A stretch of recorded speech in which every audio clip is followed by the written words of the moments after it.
Hello, this is Katie. Welcome back to my channel.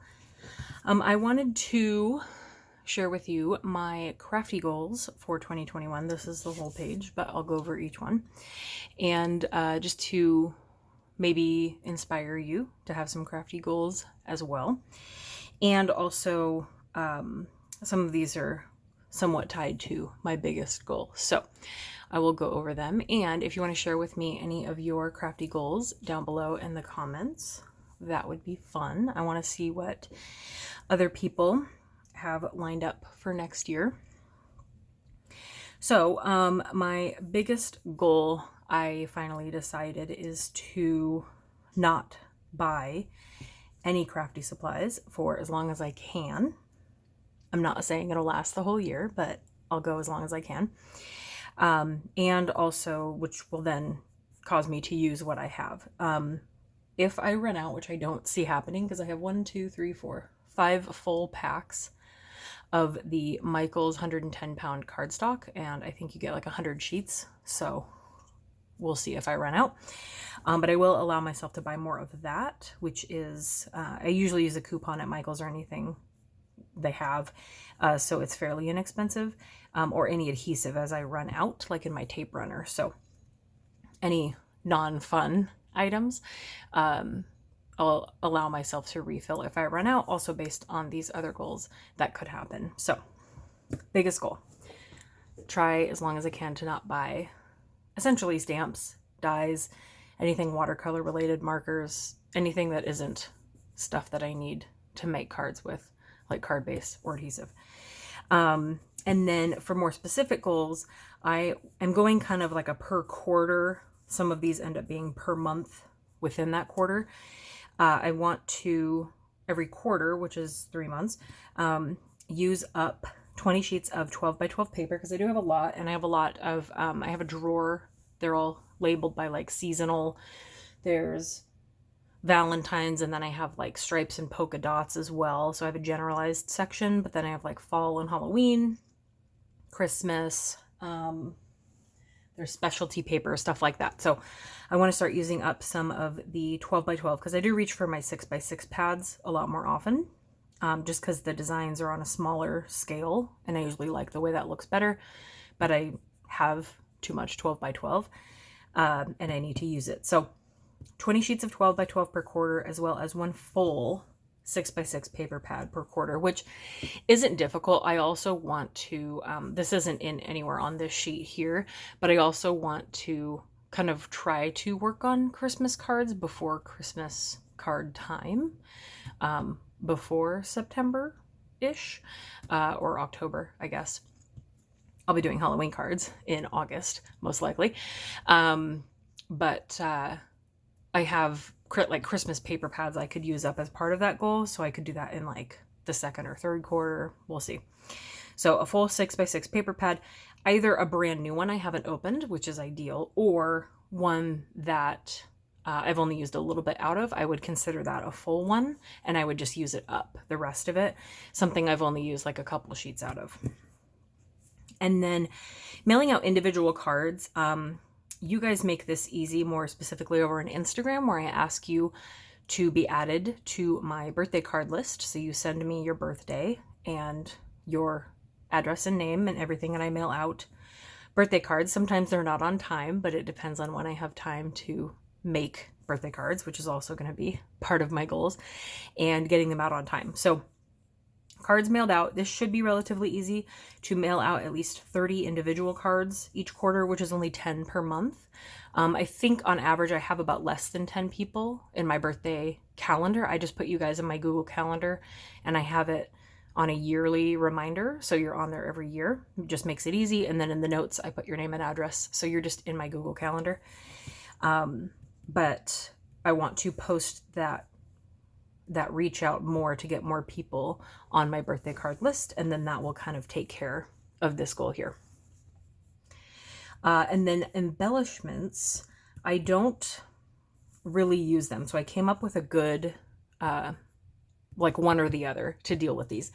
I have a lot of like sequins, buttons. I don't know if I kept my buttons, but I do have sequins and other embellishment type items that I kind of just hoard and I don't really use on cards because they're just, honestly, they're not really my thing.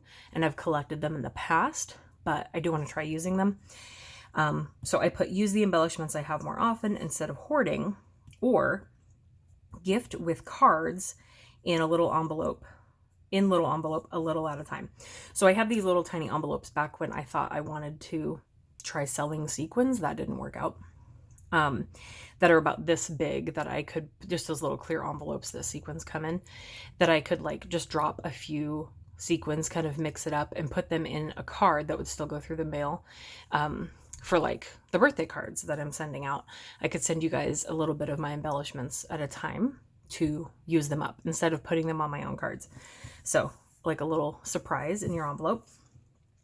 And then for watercolor, I want to try to step out of my comfort zone with watercoloring at least twice per quarter and learn something new.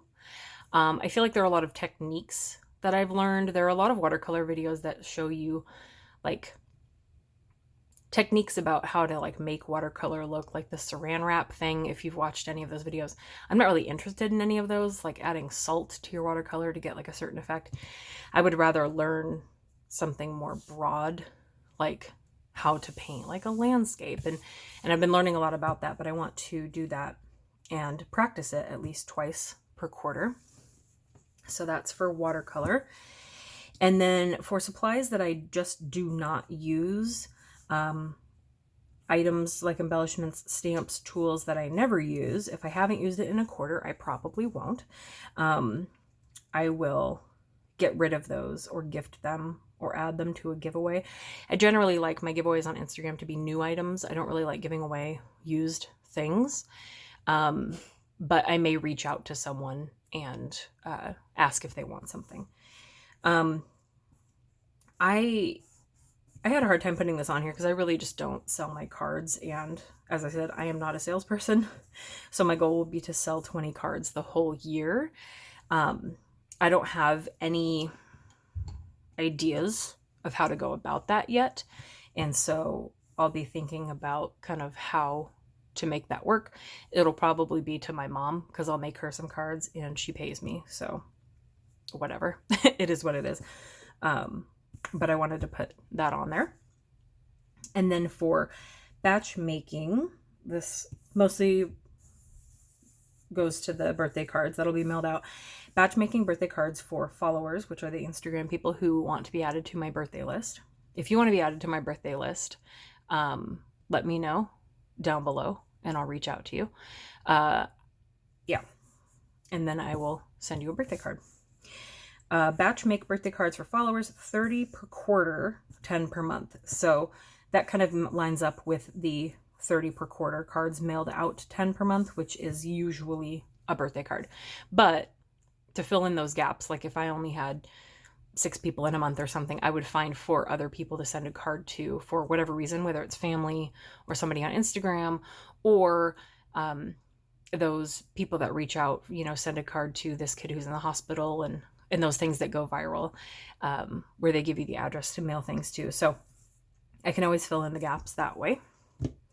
And then I have 2 big goals here. So the biggest giving goal, 2 giving goals, is to send 100 cards quarterly to Cards for Kids, which I'm very excited about, with at least 3 new designs each time. So I'm actually going to be holding a card drive for them in January.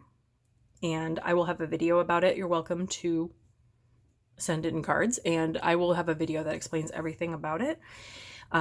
So be ready, be on the lookout if you want to help with that. But every quarter I would like to come up with 3 new designs. They also have cards going to seniors that are in homes as well. And so it's not just kid type cards. So I want to work on that as well. They've also been recently accepting bookmarks, and they probably will still want bookmarks when I do the drive in January. So keep that in mind too if you like making bookmarks. And the secondary giving goal is going to be to donate 50 cards per quarter to a new senior living / care facility. Within a mile of where I live, there's at least 3 that I can name off the top of my head. So this won't be a problem at all. funding a new one each quarter. So that will be nice. And this is my Instagram, Hook, Line, and Anchor. If you have Instagram and you aren't following me, you can go follow me over there. You can message me there or let me know down below if you want to be added to my birthday card list. But these are my crafty goals for next year. I'm going to have some serious strength. I did ask for a gift card for Christmas. My mother-in-law always asks us what we want as like the bigger gift, I guess. I asked for a gift card to Doodlebugs, Washington. And so I'm hoping that will help a little bit if I find something I need or a new release I have to have some of. And also for Doodlebugs, Washington, I'll put my link to them down below. If you haven't shopped with her before, she's in my state, in Washington State. She's amazing. She ships very quickly. It gets to you very fast, and it's always free shipping over $30. And if you use my link, I can get like points to turn in for buying stuff, but you also get 15% off if you shop with my link. So I'll leave that down below. And yeah, it's a really good deal, and I love shopping with her. She's awesome. And that is it. Again, leave your crafty goals down below in the comments. Let me know what your goals are for next year in your crafty life. And I hope this helped you or inspired you. And thank you for watching. And I will see you guys in my next video. Bye.